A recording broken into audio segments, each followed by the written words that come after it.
أنا سلمى صدوق، مواطنة مغربية متواجدة في قطاع غزة. كنوجه نداء ديالي لجلالة الملك محمد السادس الله ينصرو.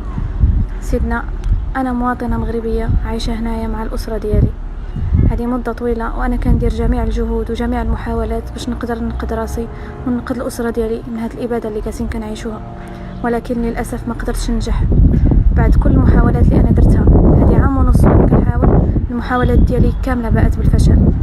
داك الشيء باش كنطلب منك من بعد الله سبحانه وتعالى أنك تخرجني من هنا أنا والأسرة ديالي في أقرب وقت قبل ما يفوت الأوان. هذه عام ونص وحنا كنعيشوا المجاعة، كنعيشوا القصف، كنعيشوا النزوح، كنعيشوا التشرد. خسرنا كل حاجة كنكسبوها، ما بقى عندنا حتى شي حاجة، ما بقى عندنا حتى شي حاجة نخافوا عليها غير الأسر ديالنا. أنا شخصيا ما بقيت باغي حتى شي حاجة من هذه الدنيا غير أنني نخرج في سلام، أنا والزوج ديالي والبنية ديالي اللي العمر ديالها 4 سنوات، اللي المفروض كتعيش أسعد أيام حياتها في هذا العمر. ولكن أنا ما قادراش. درت جميع الحلول، درت جميع المحاولات، درت جميع يعني دقيت جميع البيبان كاملة كتسد في وجهي. نهار على نهار الوضع كيزيد سوء، الموت كيقرب منا وحنا ما عارفين ما نديرو، يدينا مربطين.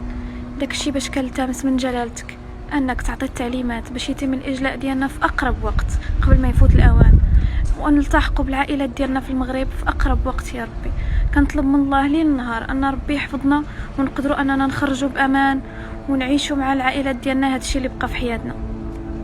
كنطلب منكم من بعد الله سبحانه وتعالى انكم تعجلوا، انكم ديروا كل جهدكم باش تقدروا تخرجونا. الموت كنشوفوه بعينينا كل نهار، يعني شنو بقى؟ ما بقى والو. انا ما غاديش نقول لكم انا خايفه من الموت، ولكن انا خايفه انني نخسر الناس اللي كنبغيهم، حيت هما اغلى حاجه عندي. ما مستعداش انني نخسرها من بعد ما خسرت كل شيء.